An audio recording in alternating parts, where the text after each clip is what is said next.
हाँ जी सर।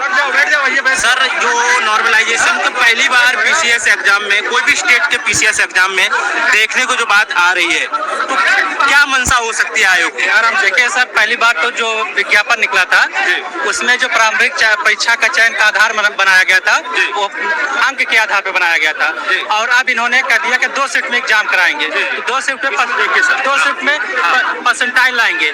इससे इसमें मार्क्स ज्यादा ये निर्भर करता है कि जिस शिफ्ट में बच्चे कम रहेंगे उसका परसेंटाइल ज्यादा होगा।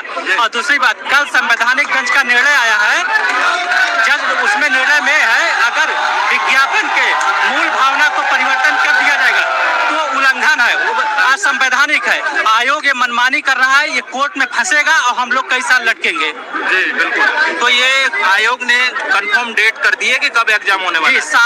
7-8 उन्होंने दे दिया। और सबसे मनमानापूर्ण निर्णय ये है कि इतनी बड़ी परीक्षा का एग्जाम की तिथि 30 दिन पहले दिया है, जबकि कम से कम मिनिमम 60 दिन पहले बताना चाहिए। बिल्कुल बिल्कुल। और दूसरी बात यह है कि इससे आयोग खुद भ्रष्टाचार करेगा, क्योंकि हो सकता है वो अच्छा, डर है ये कि भ्रष्टाचार हो सकता है अपने बच्चों को, मेष वाले बच्चों को अलग शिफ्ट में कर दे और कमजोर बच्चों को अलग शिफ्ट में। जिस शिफ्ट में औसत बच्चे पढ़ेंगे वहाँ के परसेंटाइल अच्छा रहेगा, और जिस शिफ्ट में अच्छे बच्चे पढ़ेंगे वहाँ कंपटीशन टफ हो जाएगा। अच्छा, ऐसा है। अच्छा, एसएससी जैसा एग्जाम बनाना चाह रहा है? हाँ जी सर, बैठिए। अच्छा, तो जो नयापन देखने को मिल रहा है जी, आयोग का ये तरीका, इससे पहले तो कभी नहीं देखा गया, क्या मंशा हो सकती है? देखिए, इसको हम सीधे तौर पे एक नया भ्रष्टाचार के रास्ते के रूप में देखते हैं। ये वो दरवाजा जो बंद हो गया, दूसरा ये दरवाजा खोल रहे हैं। अच्छा। और पेपर, ये पूरा मामला क्या है कि 2 शिफ्ट में और नॉर्मलाइजेशन की प्रक्रिया अपनाई जा रही है क्योंकि पेपर आउट करा दिया जा रहा था। तो ये बताइए कि डाकुओं के डर से हम रास्ता बदलेंगे या डाकुओं पे लगाम लगाया जाएगा कानून के माध्यम से, शासन और प्रशासन के माध्यम से? डाकुओं पे लगाम लगाना चाहिए। डाकुओं पे लगाम लगानी चाहिए। तो वो लगाम किस पे लगा रहे हैं? छात्रों पे। उन व्यापारियों को रोक रहे हैं जो उस रास्ते से गुजरते हैं। अच्छा, ये बात समझिए। इसको पूरी तरह से, पहले एक रास्ता खुला था। आप भली भांति जानते हैं कि ये जो भ्रष्टाचार है वो कितनी जड़ों तक है, उसका एक नया रास्ता है ये। नॉर्मलाइजेशन एक नया रास्ता है। हम लोग लगातार इसी बात का विरोध कर रहे हैं। अनुनय, विनय, याचना, पंपलेट, ट्विटर, इन सारे माध्यमों से हम लोगों ने अपनी बात पहुंचा दिया है।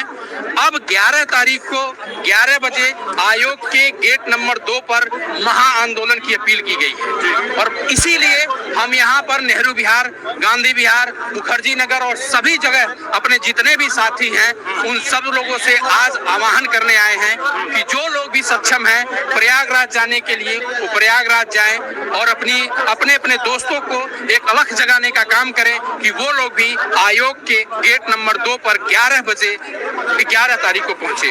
और ये नॉर्मलाइजेशन सर किसी भी तरीके से हम छात्रों के लिए न्याय संगत नहीं है।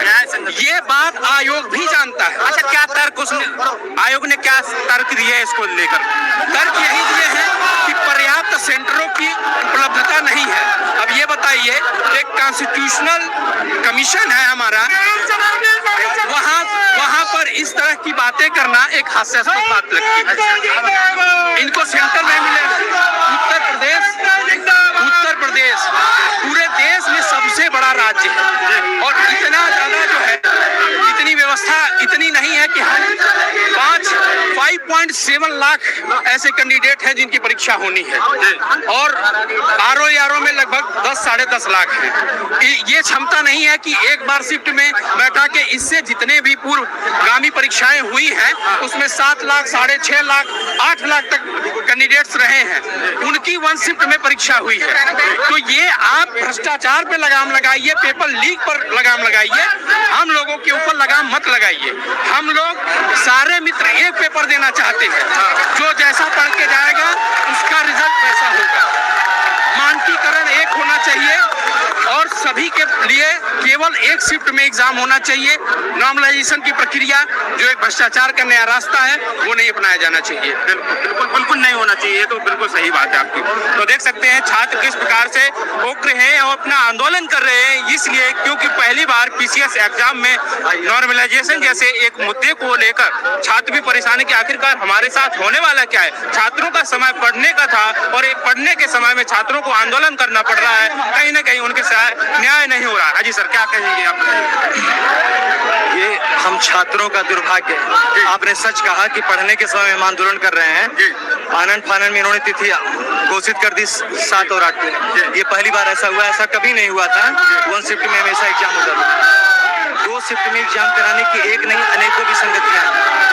और पहली बात तो कोई प्री प्लान इसका नहीं था।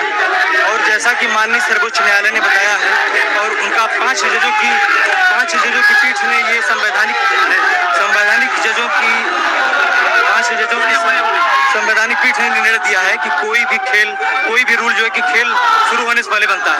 आप परीक्षा नोटिफिकेशन में ऐसा कुछ नहीं लाए, बाद में आप जो है कि डबल शिफ्ट में एग्जाम कराने की कोशिश।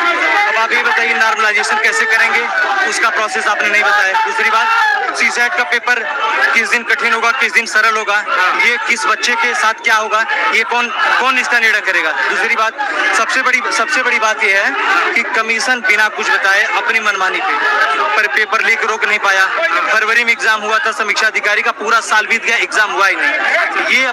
ये मार्च में एग्जाम होना था प्रीलिम्स का, ये एग्जाम टालते अब लाए, अब दिसंबर आ गया। पूरा साल इनका शून्य रहा, एग्जाम कराने में एकदम विफल रहे। इनकी गलत एग्जाम पद्धतियों ने छात्रों के भविष्य को अधर में डाल दिया। मंशा गलत हो सकती है जी, मंशा गलत हो सकती है क्या? मंशा गलत है ये कमीशन के लोग जाने, लेकिन मैं चाहता हूं कि सरकार जिस मुस्तैदी के साथ चुनाव करवाती है राज्यवार उसी मुस्तैदी के साथ बेरोजगारी के मुद्दों को सॉल्व करे। बहुत बड़ा मुद्दा है और सरकार को इसमें पूरी गंभीरता, मैं ये नहीं कह रहा हूं कि सरकार करना नहीं चाहती, करना चाह रही है, लेकिन सरकार का कमीशन से क्या मसला चल रहा है, क्या उनके आपको पता होना चाहिए कि नेहरू बिहार जितना में उतना के पीसीएस के जितने मेंबर हैं यूपी कमीशन के, उनका मकान एक ब्लॉक के बराबर में है। इतने बड़े आवास में रहते हैं। क्या पॉलिसी बना रहे हैं, आपकी किस टाइप की पॉलिसी है? आप एग्जाम नहीं करवा पा रहे हैं। 75 जिला है यूपी में, 41 जिलों में सेंटर दिए। क्यों? अन्य जिलों में सेंटर आप नहीं रख सकते हैं? 2 शिफ्ट में इतने बड़े जिला में छोटे राज्य हैं, वहाँ पे भी 5 लाख 6 लाख लड़के एग्जाम दे रहे हैं। यूपीएससी इतनी बड़ी संस्था है, एग्जाम करवा ले रही है। आप यूपी के एग्जाम 75 जिलों में आप नहीं करवा पा रहे हैं। कितने बच्चों ने अप्लाई किया था एग्जाम, कितने देने वाले बच्चे?